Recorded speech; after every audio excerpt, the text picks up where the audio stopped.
You ever been in a relationship that just takes off like a rocket? I mean, it feels so perfect, so intense, you almost can't catch your breath. We're talking about those whirlwind romances that feel like they're ripped straight out of a movie script.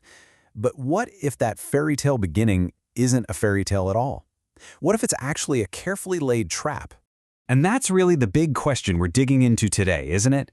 How in the world are you supposed to tell the difference between someone who's genuinely, intensely into you and someone who's up to something a lot more manipulative? It's tough because on the surface they can look exactly the same. Okay, so let's break down this term, love bombing. This isn't just about getting showered with compliments and gifts. It's a very specific strategic cycle. The key things to look for are that unbelievable high of affection, which is then followed by a sudden, super confusing low when they pull away. And the whole point of this, to gain emotional power. Right, so the story of love bombing always, and I mean always, starts in this incredibly intoxicating way. It's designed from the ground up to feel absolutely perfect, to get you completely hooked before the script gets flipped. This whole thing follows a pretty predictable three-phase blueprint. First up, you've got phase 1, idealization. That's the overwhelming affection. Then comes phase 2, devaluation, the sudden withdrawal. And all of that leads to phase 3, the control cycle, which, let's be honest, was the real goal all along. So let's kick things off with phase 1, idealization. This is the love bombing part of love bombing.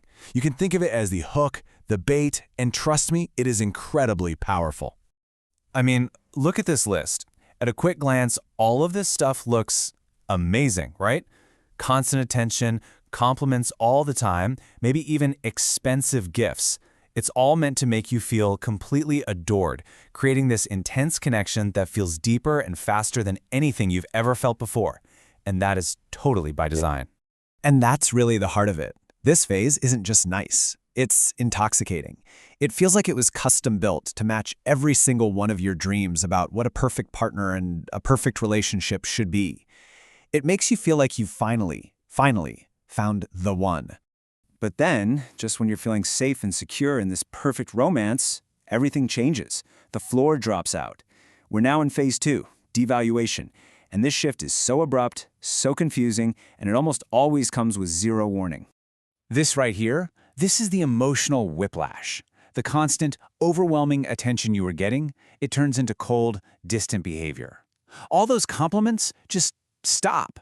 That intense connection you felt is suddenly replaced by this unexplained, deafening silence. The rug is just completely pulled out from under you. And this is the question that just starts screaming in your head. You start thinking, wait, what did I do wrong? Was it something I said? Did I mess this up? You begin to second-guess yourself, your memory, even your own worth, which, unfortunately, is exactly the intended effect. All that confusion and self-doubt, it leads us straight into the final phase, which is where the true purpose of the first two is revealed. Let's get into phase 3, the control cycle. So here's how it works. Your natural reaction is to try and get that perfect feeling back, right? You start chasing that high from phase 1. And in that chase, without even realizing it, you hand over all the emotional power. Your behavior is now all about winning back their approval and avoiding their disapproval. And this is the really difficult truth at the heart of love bombing.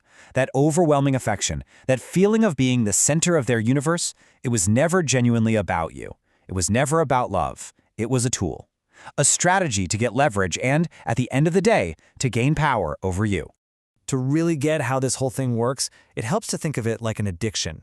But you're not addicted to the person, you're addicted to the feeling they create. It's a very carefully engineered emotional roller coaster. This quote just nails it perfectly, and if you take one thing away from this, let it be this. The attachment you feel isn't logical. It's almost chemical. You get bonded to that cycle of extreme highs and extreme lows, and you're always hoping to get back to the top of the ride. I mean, that idealization phase delivers an incredible high. It literally floods your brain with all these feel-good chemicals, creating this powerful euphoric state. It's a feeling you desperately want to experience again.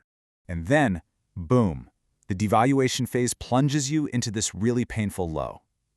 This withdrawal is so distressing that your main motivation becomes doing whatever it takes to make the pain stop and to get that incredible high back.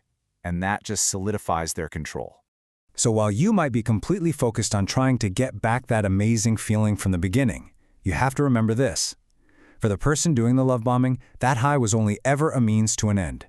The real goal, it has always been control. By creating this roller coaster, they've set up a dynamic where they are in the driver's seat of your entire emotional world. And you know, all of this leaves us with one last really crucial question to think about. If this crazy roller coaster of highs and lows is actually a trap, then what does a healthy, real connection even feel like? Maybe it's less about that crazy intensity and more about consistency. Less about feeling perfect and more about feeling at peace. Definitely something to think about.